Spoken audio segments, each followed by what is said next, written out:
he does speak the same language. The communication will be easier. And again, could be a comfort thing there for the Flashers, but KOO did really flex their muscles yesterday, showing just how strong they can be in the mid game. But we are into Champ Select now. Ash is the first ban from the Flash with a smart one there against the Korean sides, and Elise and Mordekaiser for a few more of the standard pairs. We've got Rek'Sai joining as well. No cocoons, Crepo. God damn it. They want to keep their AD carry. They want to keep their AD carry this time. But yeah, overall that Ash ban I think is well warranted, and this is probably one of the few Ash bans we'll see across the tournament because nobody really has picked her up, but Prey was fantastic. Yeah, you know, a big key to recent KOO Tiger success has been the hard engage. It was either the Malphite top, you know, either comboed with the Ash or Leona support.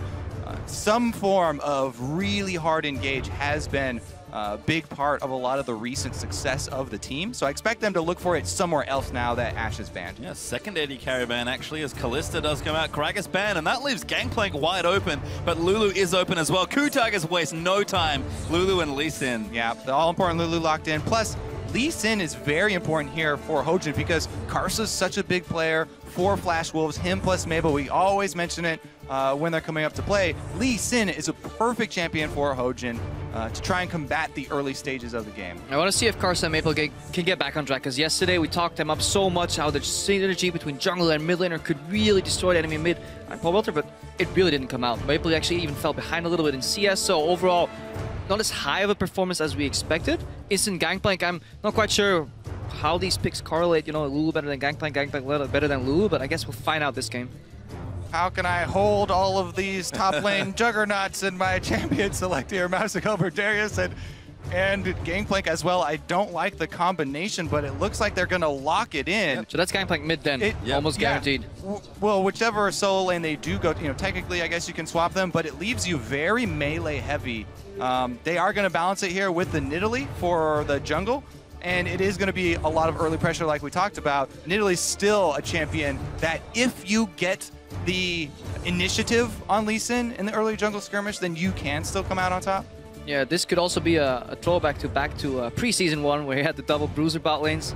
Yeah. And all the juggernauts steal them away. But the main thing is why I mentioned I don't really like the double melees for solo lanes is because it's going to be so hard for them to get through Lulu. Like, you're fighting through Lulu. These Glitter Lance is the bane of Darius' existence, right? It's going to slow him down, take off the bonus from his Dead Man's Plate, and they also have the Alistar to protect as well. I mean, something I like doing when I'm analyzing team composition is just like play out a fight.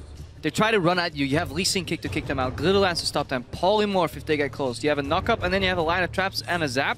How are they going to get through that? They almost need to flash. Shield is a key for one person only, though. Yeah, we saw it on Cloud9 as well, how that Black Shield can work really well against some of these Juggernauts, so that could be it. And yeah, lock your targets in place with Varus ulti. Yeah, let's catch things up here. Alistar, Jinx were the picks for KOO Tigers at Flash Wolves NL. We heard about it. It is the Varus Morgana. Yeah, they mentioned, you know, oh, different champion pool, different AD carry. This is the Varus coming through that he played so often. And yes, he does go tier even in the bottom lane as well. And there's Gnar actually, a pretty common response to a lot of these melee juggernauts that we've started seeing. Gnar sort of dropped out of the meta mainly due to Yasuo top lane becoming a thing, but Smeb happy to pick it up here. Yeah, and that is, you know, I was talking to some of the top laners here, and that is their go-to pick for the Darius matchup because of the control that you can have if you stay at max range and you're able to land the slows. He has alternate build paths too that you can choose whether you're ahead. Yeah, exactly. Frozen Mallet, Black Cleaver, so many options here on Gnar. We can even see a full tank Gnar if you're really far behind and go for a team fight. Something for the KOO Tigers here. If they get behind and Lulu gets put on defensive duty, meaning her shield, you know, and ulti all go towards carries, then she actually doesn't bring that much magic damage to the fight. That leaves KOO Tigers with a very AD heavy focus composition, even though they have an element of magic damage. The thing is that, you know, none of these guys really stack armor. Darius builds a lot of health with the Juggernauts, but Jinx should be able to get to the point where the critical strikes are going to be tearing through before he starts really building heavy armor, unless he alters the build path and loses out on damage. And I mean, same thing holds true for the Flash Wolves here. Triple Obviously. 80 carry, but the value of that Black Cleaver on Darius, if he gets ahead, if you can get that early for early group fights, can actually mean a lot here. Shred some armor, maybe Varus then starts poking a lot, you know, with his Qs later on in these fights too. Will be very interesting to see how this plays out. Well, you guys going to keep sending in your predictions to @LOL Esports with the hashtag FWN or KOO win, and we'll see who you think will come out ahead in Group A. And again, we saw strong performances from both teams. A couple of flubs maybe in the early game, but both teams looking strong. KOO maybe favored, but anything can happen here at Worlds. Yes, we have seen upsets already. KOO, as you said, gonna be the favorites, and they are gonna have the all-important Lulu. That's the main thing I look for is a shreddable front line when you have a Jinx and you're gonna be targeting the front line. You know, yes, Gangplank, he can land in a huge AoE barrel and chunk out a bunch of people, but you have to be very skilled to do that, and the enemy team has to be, you know, has to miss a beat and not kill the barrels as they're coming out. I think the Gangplank ulti will be fundamental to really cut off an escape path from KOO, force them forward, and maybe then allow you to close the gap. I'm also wondering if Prey and Gorilla, they're playing with one relatively high range and one melee support against double range with a lot of crowd control effects here, so they may actually up to lane swap, but that would remove the Nard Darius matchup. Well, right now we are seeing teams sort of posturing. Knock, Black Wolves, though, little too aggressive. Gorilla is going to spot them now, going to try and spring the trap. Binding is down, but Sword Art's been exhausted. Kuro is here as well, but Maple's also come in. Flash use, Sword Art trying to drench things out. Maybe enough here, the Rocket's out as well. Prey will flash, but GP already gets first one onto Alistar, and Aldo caught out. Hojin's going to clean that up. Why are we talking about team fights? Level 1, we have back-to-back level 1 invades, back-to-back level 1 first bloods here, and it just goes KOO's favor right there. The early ward over the wall, kind of a late invade there for Flash Wolves to go that deep. It's so dangerous not to travel as 5 in the early stages if you're going to walk around corners like that. Beautiful setup there from KOO. Gorilla going to wait just around the corner, waits till the last second, gets off the pole even though he takes the binding. Pretty much perfectly played out there. Yeah, really, really well played by both teams. And Karsa, he's just staring at his jungle alone. No leash for him, solo jungling. Stake obviously teleport down, so he has to walk back to the lane. Doesn't get a double jungle. Look at Smeb, already level 2. He got granted those Krugs, so he's going to walk to red buff, clean that, and then walk back to the lane immediately, or is it TP? Doesn't look like Smeb's actually tanking too much. He may actually walk straight to the lane. We do have a pause here, as the early game is shook out quite interestingly here. 3 kills already in 2 minutes, but you mentioned the jungle there. Could be tricky. Yeah, Smeb actually doesn't have teleport, so no way he's going to teleport back to the lane. That's actually why the double jungler got changed up. Usually you see the top laner tank, base, but this time his jungler has to tank everything. Yeah, so this is a bit worrying for the Flash Wolves because we mentioned not only are they double melee solo lanes, but the wave clear doesn't really come in for them until Gangplank starts to get the level where he can spam barrels, and until NL on the Varus gets the freedom to change lanes. So this early lead for KOO, it could spell some early disaster for Flash Wolves. We'll see how well KOO can actually control the vision, though. As we talked about many times, the early game hasn't been their strongest point, but this is such a great start for them. Karsa did start on the left side of the map, and he's looking to path obviously towards bottom lane, where both flashes have been expended. Both Prey and Gorilla flashes have been used. Prey is running Cleanse as well. Yeah, we didn't mention. On that Jinx, so that's something we completely glossed over. That is obviously to deny NL's possible ultis, but that leaves you a heal down in those exchanges. So if Karsa can get a good jungle path and gets to bottom lane, things can shake up again in Flash Wolves' advantage. I mean, is there maybe an issue there with no leash coming up for Karsa? Nidalee does farm very quickly. I mean, we'd have to ask a jungler. Hey, Kobe. I would say yes. Anytime I don't get a leash, there's a huge issue. Because on the other side, you mentioned, Karsa starting on the top side, he's going to end his route on bottom, but so is Hojin on Lee Sin. And if you get counter-ganked as Nidalee by a Lee Sin, you are in big trouble. Because in the early stages of the game, the guy going for the gank has to use his gap closer to try and gain distance on the enemy, and it exposes yourself because you've used half of your ability kit. Really opens you up to something like Lee Sin, who has 2 sets of dashes. You can safeguard and land the Q. Well, we pop back into the game, and Stake actually. Nice little trade there onto Spep. Maple under fire, though, as Kuro just chucking out bubbles there on the Lulu. We've seen the junglers actually force back there from Karsa quite early on. Hojin, though, going to go back as well. One camp advantage here, Hojin. They double jungled a little bit, so he gets the Raptors. XP should be roughly even. Smeb should be slightly ahead here of his counterpart Stake in the top lane experience-wise. But I don't think any major mismatches here on the level 1 altogether. Sticking mid lane for a little longer. Maple, the big player here for Flash Wolves. We've seen him perform quite well yesterday on the Echo. We'll see what he can do here on the mid Gangplank. Yeah, and really no surprise how the early stages are playing out here for all the matchups in the lane. On the top side, Stakes being pushed in. Meanwhile, bottom side, KOO are actually shoving both mid and bottom is playing fairly aggressively as well. So both junglers are naturally going to gravitate to this bottom half of the map. As you said, they both started their routes up top side. They're both going to finish. Oh, early blue buff handoff here from Hojin. Yes, he does not need, any sort of energy regen or cooldown reduction, but even so, you rarely see the first blue buff handed off to the mid laner. What that is going to do for them, though, is tremendous pressure from the Lulu. Keep Gangplank under his turret and deny some of the early snowballing of the gold income that GP does have. Oh, Hojin trying to get frisky, but Carson is going to clear out the ward. Very nice pink placement there from the Flash Wolves. He's got to know that there's a pink ward there, but the damage is already done, the value from that pink ward. And yeah, Kuro was already pushing in Maple here, but you have a breaking point where Lulu just runs out of mana. With that blue buff, you can continuously keep the pressure up, and eventually this Gangplank will run out of flask stacks, and that's when this matchup really starts breaking, and then you can back up your jungler for invades. And that's something we didn't see in H2K game, but we may see here since KOO Tigers have shown a lot better synergy overall. Yeah, the other thing that little play did trigger in my memory is how many times Nidalee was banned against Karsa in the normal season here. Because the mechanics of that ward clear, yes, it was a very small thing. It was just able to instantly clear a ward, but it's those small things with how cleanly he pulls off that Nidalee attack reset combo to instantly clear that ward. This guy, Nidalee was banned so often against these guys in the normal season. I mean, it's the difference between having to guess whether it was an Orca clear or an actual pink ward clear if you don't have time to watch, so those little details do matter. What we did see, however, was Maple cancel an auto attack on a barrel, allowing Kuro to escape there. Remember, Kuro's flash was still down. If that barrel procced, he could have actually taken a lot of damage, and then the lane could have tilted in the other direction. Well, instead we do visit the bottom lane for the first time. NL doing just fine so far on the Varus, keeping nice and even in CS, but Prey and Gorilla have been pushing quite aggressively here to the bottom side. Varus, pretty good in general in lanes, but Prey and Gorilla clearly have initiative in this lane. I mean, to push so far up all the time with no heal summoner, has the cleanse, but no flashes.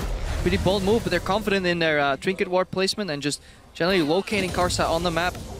Yeah, speaking of trinket wards here, Karsa actually sitting on one and hasn't transferred over to the sweeper quite yet. Time for Smeb to get an Oscar. Tries to act. That's what you want to do in top lane. When they're sitting on a ward, you don't want to back off. You're just going to give them, bait them in just enough that they commit or get wary that they actually may not be spotted. But Karsa realized there. Hojin backing up. He's going to go back to base. So very standard game overall so far. Yeah, both junglers actually will back away here. Smeb into Mega now, just going to AoE down these waves and likely go home as well. We do a Ninja Tabby as the first early item for Stake, because he will pop that teleport. Overall, gold is actually relatively heavy in favor for KOO Tiger. 600 gold at this point in the game is definitely a significant lead overall. So pressure from Kuro, especially in the mid lane. He's 11 CS ahead right now, and it's only going to get worse over time here. Yeah, and I think KOO are extremely happy with the way this is flowing because they're really looking for some extra damage on. Ooh, huge spear from Karsa. Good wild growth though. Kuro not going to fall for that one. And even if he doesn't get the kill, all that matters is that Kuro is now out of mana. The lane can get pushed in, that freeze can get reset, and somehow Flash Wolves can get back to farming though. But Gorilla's roaming, but look at the top side. Yeah, everyone trying to get in this mid lane. Kuro eats another spear, but I don't know if the Flash Wolves fancy themselves a tower dive. They do spot Alistar and Lee Sin, and everyone's going to back away to their respective lanes. All right, yeah. As we were touching on before, though, KOO, what they're really looking to do is wait until Prey has some extra damage, and then they get to the point where they really unlock the extra power of Lulu, and they can speed them up. They can have the team fights where they're able to make use of the Jinx resets. Interesting here. NL bases and picks up Tier and Pickaxe. Might run into Prey's BF sword later on, so that could be interesting. Over time, though, those Qs hurt from Varus. If we have the same distance with no really engaged, it's really hard for Alistar to engage in these type of lanes. Yes, you're playing against Black Shield as well. If you use Alistar offensively, you lose a lot of the value from the combo because it's way better if you can space it out defensively. So we could actually see NL pull ahead in this bot lane right now. Well, part of the reason why the lane has been going so well for Prey and Gorilla, even in the early stages, was the first blood for Prey that enabled him to buy those boots. Yep. So he was able to dodge bindings really easily in lane. He's able to dodge a lot of the arrows. You can still shoot an arrow from max range out of Fog of War, and then it becomes almost impossible to dodge. But the extra move speed for anything that is in vision will help. Let's see, the Stake clears out means in the top side. Karsa does actually have his own blue buff, so did not give it over to Maple. Maybe looking for a bit more carry potential here. There's a bit of a fade completed there for Maple. Looking here at Smeb on the top side as well. Giant spell first actually, so no offensive item just yet here for the Gnar. Yep, doesn't need to bully quite yet. It does signal that he'll probably go for that Frozen Mallet and look for the solo lane pushing.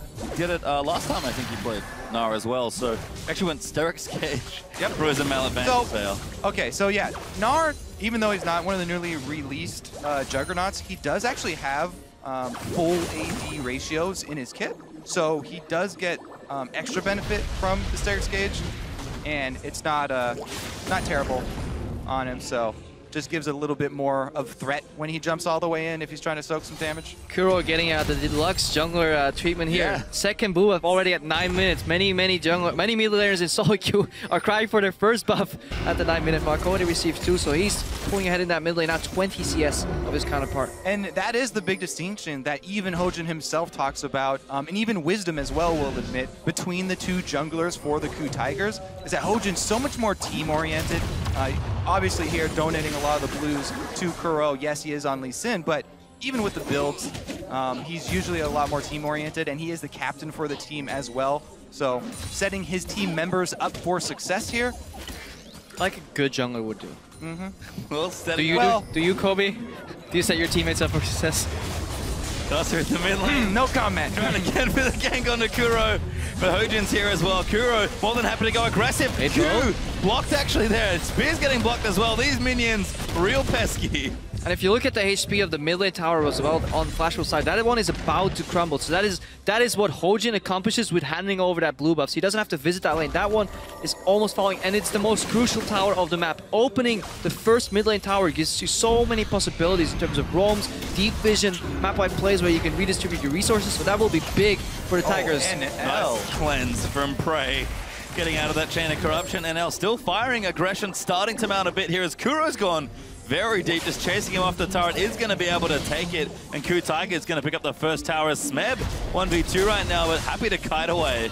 Yeah, Kar's actually working with State quite often here at the World Championship. Not able to get something done up top right now, but visiting up there a lot more than people expected. And as we see the Tigers here go for that dragon, we could see how comfortable Smeb was in that matchup. He even walked back into that lane 2v1. So that's what Kars has been doing this game. He hasn't been ganking, but he has been visiting lanes that were in unfavorable positions and pushing them out with the laner. He's been mid twice to break a freeze. He's been top right now to help Stake push in and be able to base. So he can't gank because his teammates need him to facilitate these losing lanes already. Yeah, exactly. I mean, even though I do have a bit of an issue with showing top like that when the mid lane is losing so heavily, because, you know, KOO obviously have so much control here in the mid lane with KOO constantly pushing with those blue buffs, it means that the instant dragon is going to be the obvious choice there for KOO, that they're going to answer if you do show top. But as you said, he's trying to make something happen. You know, like there's just helping his lanes. There's no really good option for him right now.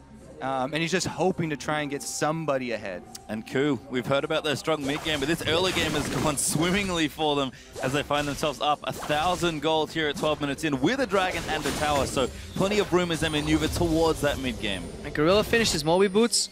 Sword Art still looking for a little bit more gold to do that. So we actually see some of those really good roams from Gorilla. Yesterday we saw him facilitate a lot of ganks, a lot of plays. Basically him going in first, throwing the lantern backwards. This time he can't do that, but he's able to lock them up with some good combos here. Some deep vision was placed though by Sword Art, so he moved in, got the vision at the Gromp. That's really crucial because you can always spot the jungler, and if you don't spot him, you have a good instinct that he's actually at the other side of the map. Yeah, Gorilla replacing a pink ward there, destroying one of his own. I guess it didn't quite see that other deep ward, so Flash Wolves with a couple of those two deep wards that you mentioned actually in very good spots, and they're both able to survive. Yeah, I just checked. These wards do not see each other, so it's not an elaborate mind game here from KOO Tigers to leave that ward alive. It actually just doesn't get spotted by the pink ward on their blue buff. So we could see Hojin spotted if he goes for Gromp. Hojin actually mid lane right now. Sword Out, very patient waiting for that dark binding. He was in there for a long time. Even cleared a ward out and still just hung out in there in the brush, but no gank forthcoming. Kasa will leave the bottom lane as Hojin and KOO. It's just blue buff city right now for this Lulu. Gets a third. Oh, no, did get it. So calm here from the KOO Tigers, and Hojin at the helm, just walking through this game plan. Blue stolen once again here. They're easily. Look at Karsa pinging though. They know because they haven't seen him Gromp in a while. They haven't seen Lulu mid in a while. Plus they have that ward that they walked over real quick, and he just smited the Wolf Spirit, so that's going to tip off both teams.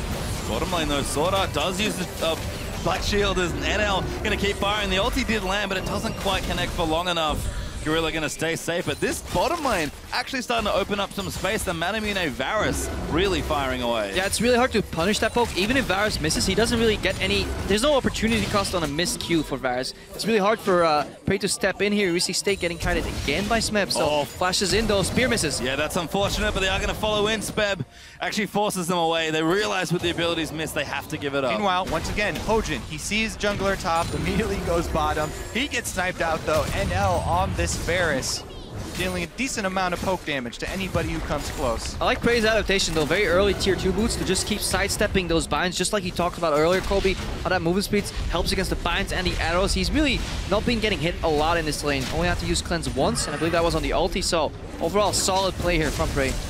Yeah. It again speaks to the relaxed approach that KOO are taking here. Continually feeding blue buff to Kuro. I feel like he's almost had more uptime with the blue buff than he's spent without the blue buff in this game.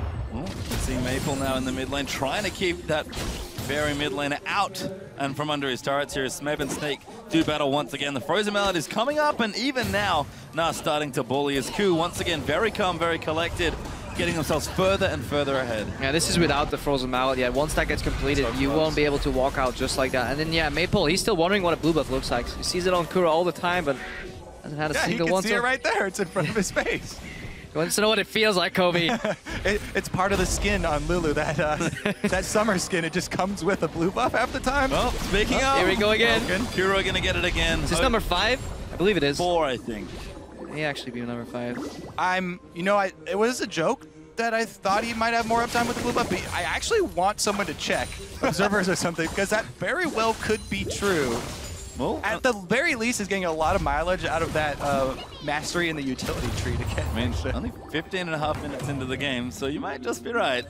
Maple. Doesn't matter. 4, 5, 6. A lot of blue buffs have gone towards Kuro's way, and he's used that to take down tier 1 tower on his own. Even though Karsa walked in and cleared a lot of waves, he's now pushing on the tier 2. Already half HP, so Kuro, yeah, he's not known to be a very flashy, in-your-face type of player, but he will whittle away at your tower with continuous push poke here. Obviously, the matchup does allow it. Man, can he glitter lance a minion wave, though. Right down the middle. That's the essential Lulu skill.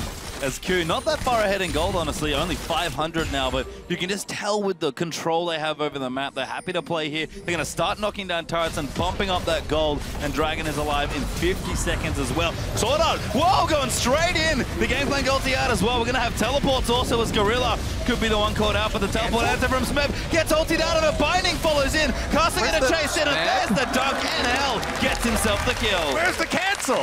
That was a good instant ulti there, though, from NL, locking up Smeb. Smeb should have cancelled. We all agree here, but good proactive play from Flash. I like it. Flashing in with Morgana. At worst, you force Flash or Flash on 80 carry, and that's always worth it. Plus, here comes the Siege. They've got the double poke of Nidalee plus Varus here. Here comes a poke. One lands right there, and they're going to be able to get a turret off the back of that.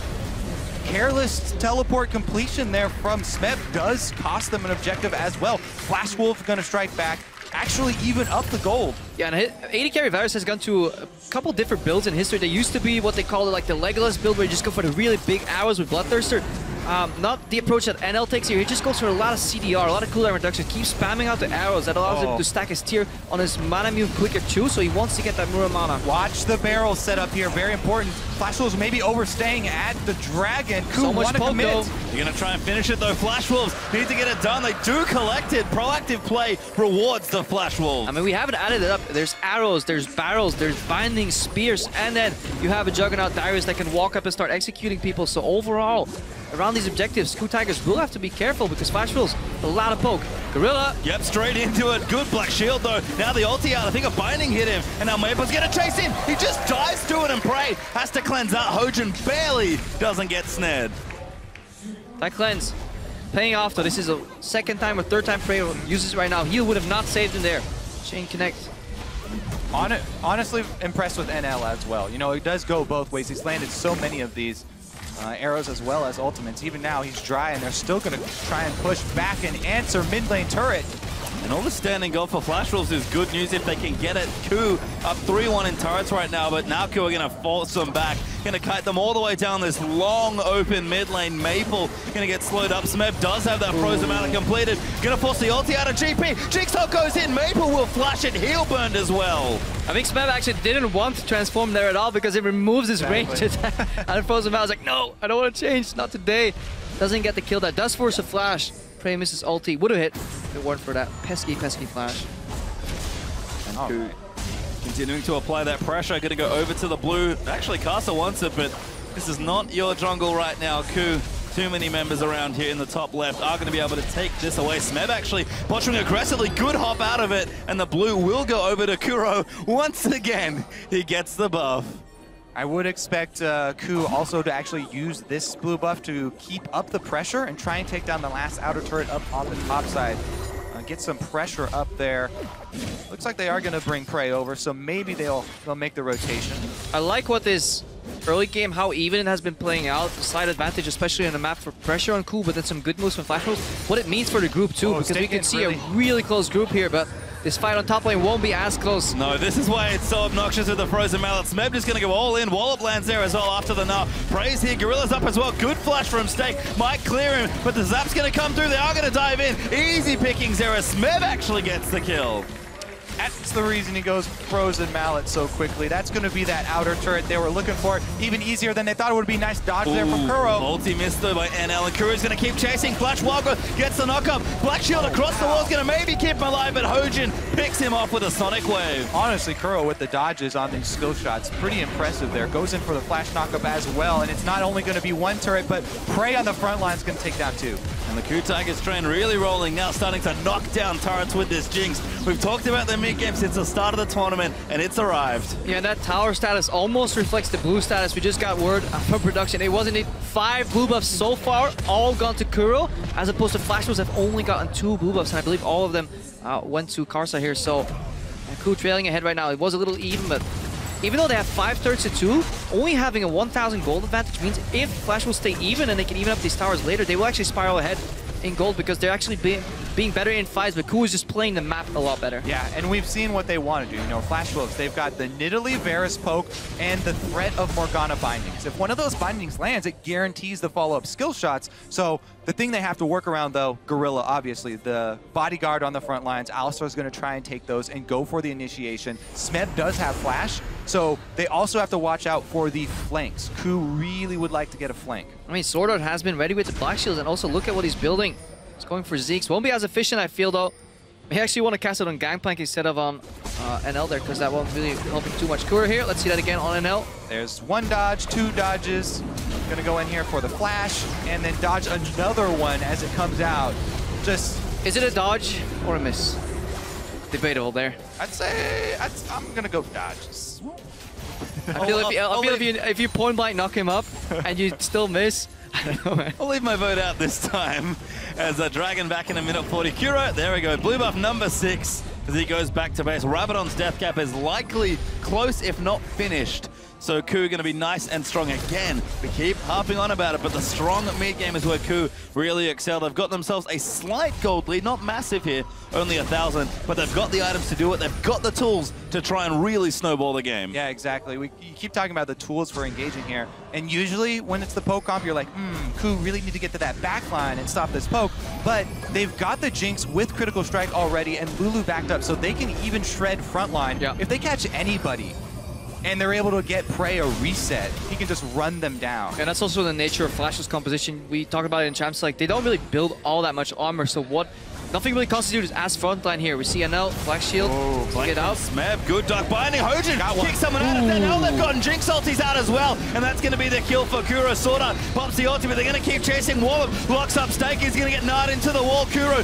going to keep firing away, and Prey finally gets onto that front line. Going to try and do the damage. It is there as Prey picks up another. That was some fantastic chaining of abilities here from the KOO Tigers. I'm just so impressed with Hojin on this lead. Everybody's talked about, yes, he needs to return to it. They got 5 AD back. We're going to see it again. And he has not disappointed. Certainly not. I believe 2 for 2 in plays now on the champion in the games that they've played, including this one. and look good at both times here. 2-0-2 right now for the KOO Tigers junglers. They're looking for a pick. Maple gonna get fired on Dark Blinding. Good dodge out from Prey. Whimsy really helping out there, but no kill forthcoming. Maybe just the dragon that's spawning right now. And Sordo actually, for going that 6, he's actually just turning that Amtome and that Cloth Armor into the makings of his Zonia's Hourglass. That's what he wants to do. Because he basically wants to become the front line. He wants to walking zone with his ulti, then press Zonia's later. But he'll need a lot more gold to get that item though. Sword Art in trouble. Prey doesn't have his ultimate though. But KOO have some good poke down. They're going to start this dragon. Pinkwater already ready in the pit. We'll see what Flash Wolves can do here. They just have to start the dragon. They do it quickly. Yeah, they Flash Wolves really have to land the poke. They got a pretty good one right there. Smeb ultied up. They're going to try and collapse in onto him. He will hop out of it. And Dragon does die. KOO, I believe, yes, did pick up Dragon number 2. They can rotate. They can rotate mid. Even go for a potential Baron. They're pinging buff. Let's see what they decide. Yep, Flash Wolves going to just run down there. They've got some towers open. We've talked about the gold lead being so close. Flash Wolves in touching distance with basically one turret. But you know what? I think they really want to secure a blue buff for Nidalee to continue the poke. Like this poke for them is what they have going. And without the blue buff, it's been really difficult for them. Wow, they're going to give it over to Maple instead? I guess we'll find out soon. Maple, yes, does get his first blue of the game. Going to go back. I think Infinity Edge is close to finish, if not done for Maple. Is going to go back and does have it. Okay. I mean, this is the core, right? For Gangplank, Triforce, I-Edge. I want to see some impressive barrels then. If you get a blue buff, if you take my blue buff, your barrels better be on point. But Inner Jungler and Kobe clearly coming out there. As Flash Wolves, again, keeping it really close, going to mash this minion wave. Look at those barrel mechanics. That was a great barrel. That was beautiful. You got a lot of cash right there. Okay, that counts. Minions thankfully don't move too often or move very predictably. Maple, though, starting to get stronger, and it feels like it's one fight away from either team taking momentum in this game. Let's see if Maple can get the Scuttle Crab with the barrels. I think that is the real challenge. The real target. Well, the thing that I would have looked for then from KOO is actually some more vision coverage because, oh, here we go, actually. Smeb finds himself trying to land some slows. He wants to go in. He's going to go in for the boulder. Does land it there. Smeb's bravado on his top lane. So often he's find himself 2v1, 1v3, and then he just he turns it around, especially the side steps. He's not afraid to offensively dodge a skill shot and then return some damage here. You see Prey being speed up here. NL a little too far forward. Heal does come out from Nidalee. Prey right there, breaking the barrel chain. Attacks the front one, that's ticking down first, so that he cuts off the chain reaction. And that's something we haven't really seen all too much. So often, Gangplank gets put up in a priority, and so many highlight reels where, especially where Palm, for example, gets that 4-man barrel here. Hang on, finish that story later. Black shield. Sorda is going to dodge out of the way. Heal again from Casa. But the TLDR is, just kill the barrel. So many highlight plays could have been prevented if people just auto-attack the barrel. And that's why I say prioritize vision right now, because you don't want to have to face check a brush. Yep. If a barrel explodes on multiple people, maybe a catch Gorilla does combo into Stake. Chain though out. Gangplank God's going to zone them away. This is not a bad fight for the Flash Wolves, but the ulti out from Nick is good. There's actually a barrel does get it. Spam jumps in with a Flash ulti, but Carter's already taken out Prey. Flash Wolves double kill there from Gangplank. Going to keep running. Kuro's forced to flash out. Maple's blue buff runs out, so obviously no more barrels, but that was so close. Fair enough. If Prey's traps connected on Stake there, that would have been a reset and a cleanup fight. They just landed just shy of Stake, and he managed to walk out. Didn't die to the Jinx ultimate either. And then really good barrels there from Maple, but overall, good fight here from the Flash Wolves. And Flash Wolves actually got themselves a lead in this game. KOO are going to try and line up a Baron steal, but the Flash Wolves looking to take control of this game. Just wait out the queue right now. You don't want to let Hojin get a free shot in there. Gonna land another one onto Maple. Still dangerous for him though. Have to be careful. Teleport up for Smeb, but he's not alive. Hojin, here's Stake. Oh, goes in, kills Agent. That's gonna give him the Baron. Casa so low, but he heals himself to safety. Flash Wolves get Baron. Stake with the big plays, jumps over the side, and he has the cover fire to get out. And the patience just overall, not only on this Baron play, but also being so many towers down here on the map. Flash Wolves haven't really panicked. They haven't really made any moves saying like, oh guys, we're so far behind. They realized they were only a couple thousand gold at best behind. And they've really been playing to the strengths of their composition. Yeah, well executed poke composition. Let's watch that fight again. All right, so Smeb obviously on the front line, starts it out with the slow. Look at the traps now. Gorilla uses everything that he has on it as well, and they sit in this Gangplank ultimate. There's the poke that lands from both of them, and now that's the barrel chain, and he gets into the back line as well. The big deal though, Karsa goes in and takes down Prey. You have to be very confident on the AP Nidalee to go for that. Sneaky Kuro finally steals a KOO blue buff. Oh, sorry, that's his own blue buff. He steals his own blue buff. He claims it again, yet another one. So that's the story of the game. But overall stake, narrowly escaping death there twice in that fight. Almost gets pinned into the wall from the Gnar ulti. Yeah, so close. He managed to survive. No resets there. And Flash Wolves ahead with Baron, with a Pokemon. Baron buff is the best against and with poke compositions. 100% agree with you there. And I have to say, Stake probably the most underrated player coming into this. He's in trouble. They're going to keep going. Gangplay Golty's going to slow him down. Stake winds it up. That's a kill for Flash Wolves. They're going to keep things rolling. And they're just going to keep starting the siege. They're ahead in gold. They've got the Baron. They've got so much momentum here. It's so hard to deal with this. Yes, you have AoE wave clear from Jinx. It's physical, so Baron buff doesn't really negate it all too much, but you have to walk up. Look for NL. His ultimate is still available. Look at Prey. His cleanse is also available. And Flash Wolves continue poking up that Baron siege minion. It's almost impossible for KOO to get through. NL's going to move forward. The barrel's up for poke. Instant wave clear as well. That is going to be a turret. Yeah, they're so good at sieging because the barrel stacking gives you a lot of wave zoning potential at the turret. So you can block them completely off of the turret, not to mention all the poke that's coming through. And Flash Wolves able to clean up a lot of the standing gold.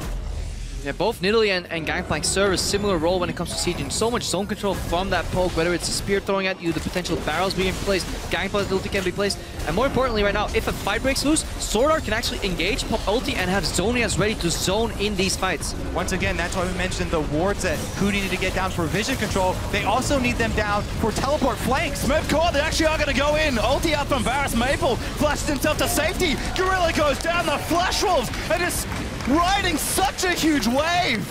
What is KOO gonna do? They need an ultimate here from Smeb, but he's too low. They're backing up. Inhib's gonna drop. And KOO are now 10,000 gold behind almost. Their mid inhibitor has fallen. They're safe, careful play, and just a few well-played team fights. And all of a sudden, this game's turned completely around. And it all started with a single cocoon to knock Kramer out of the lineup. NL comes in. Big I was like, where are you going with this, NL plays Varus, and Varus, honestly, this team comes, Danos just pointed out, we have to draft around NL's poke champion, Varus, in the bot lane, and they did, and KOO Tigers weren't ready for this much, like, hidden poke. Exactly. Honestly, it's a very intelligent comp drafted around, as you said, the signature Varus pick here for NL. Woo, shots fired there at the bench. Good old as KOO. Honestly, I think just can't believe they're in this position. They were in the mid game. They had control. They didn't have a big lead, but they had everything in place, and they just couldn't do the next step. Flash Wolves held on. Yeah. And then one team fight in this game is completely blown away. Yeah, I have no more qualms about giving blues to Maple. I would give him every single blue. You deserve it, my friend. Why didn't you give him any sooner? He could have. I'm bowing right now. But honestly, we actually haven't really seen Karsa poking these fights with blue buff, so let's keep it at a draw for now. But overall, doesn't matter who gets the blue buff, there's just so much poke on this Flash Wolves lineup right now. Baron buff has expired though, so they don't really have that protection cushion from those minions right now. They will die faster. They still can die if Prey gets the reset, because he's building towards his third item right now. If he gets the Last Whisper, he's going to negate some of that armor that's built up, but it is incredibly hard for him to position and dodge all that poke coming at him. Yeah, the outer turrets here are pretty much trivial for Flash Wolves to knock down, so they have this giant war chest now.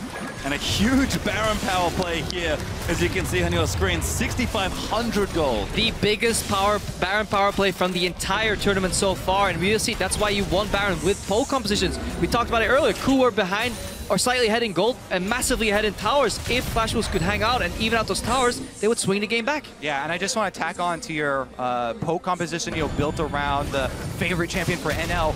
19 is the number of times that Nidalee was banned away from Karsa in the normal season.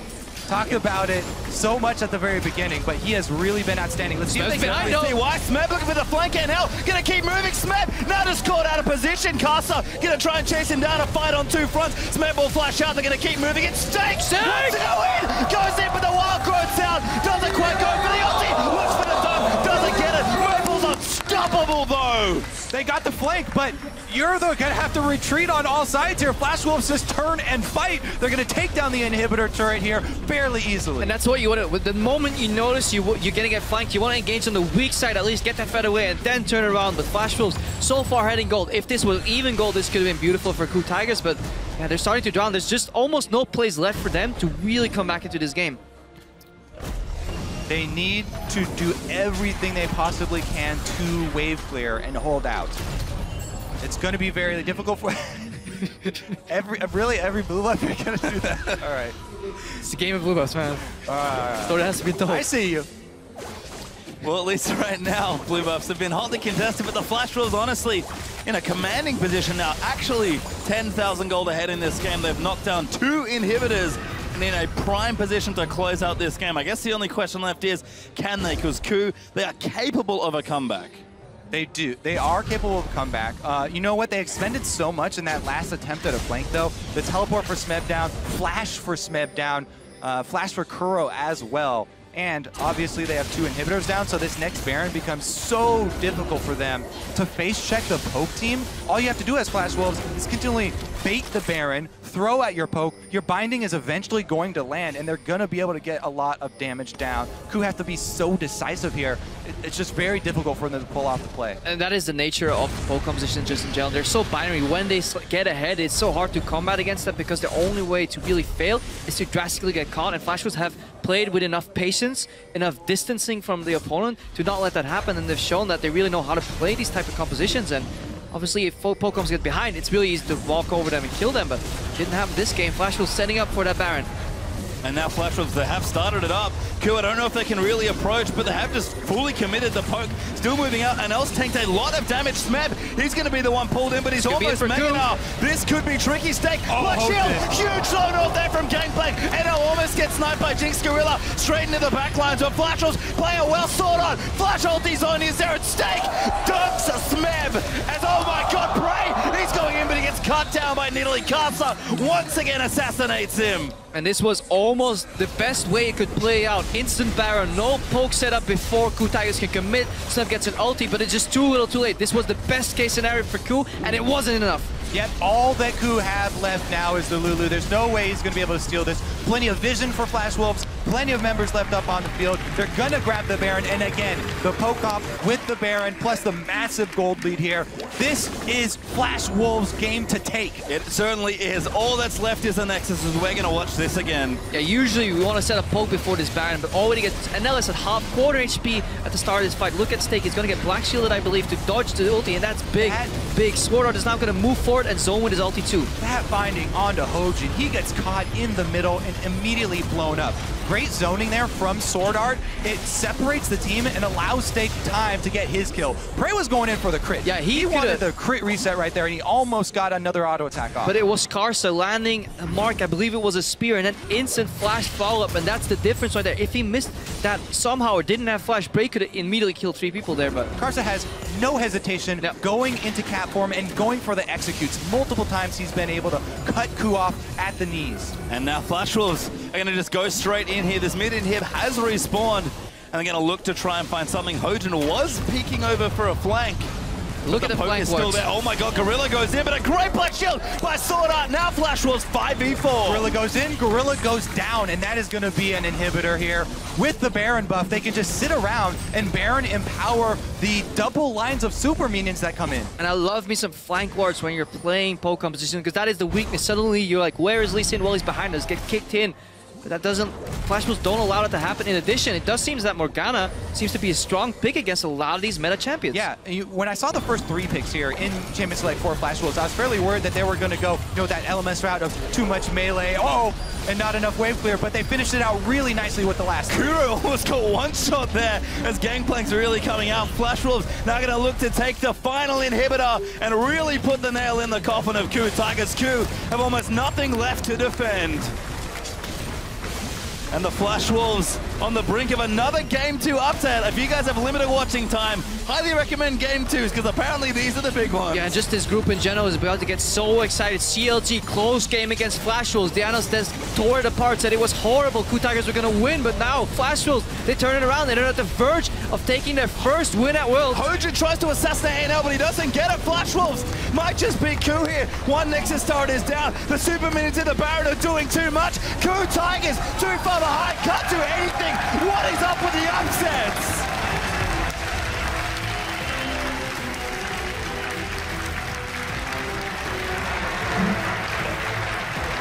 And the Flash Wolves, a well-deserved win. Found their competition, found the fights they needed, and were able to very convincingly close that out. KOO Tigers were not ready for the AD carry switch here. No. Or just for the poke in general. When I looked at this lineup initially, you saw some elements of poke, but once you really saw that Dragonfly play out, you start to realize just how much zone control Flash Wolves were offering. And then also Stake, criminally underrated it seems coming in. I mean, it almost became a joke. Stake absorbs in the top lane, he doesn't do anything, but so far, 2 really solid games from him, so props to the Wolves. And I think, like we've already alluded to, everyone on Flash Wolves stepping up this game. The top side of the map looked good yesterday when they played against CLG. Casa, Maple, and Stake, even though Maple looked a little shaky in the lane, did step up, but the bottom lane change, what a difference. But the change this time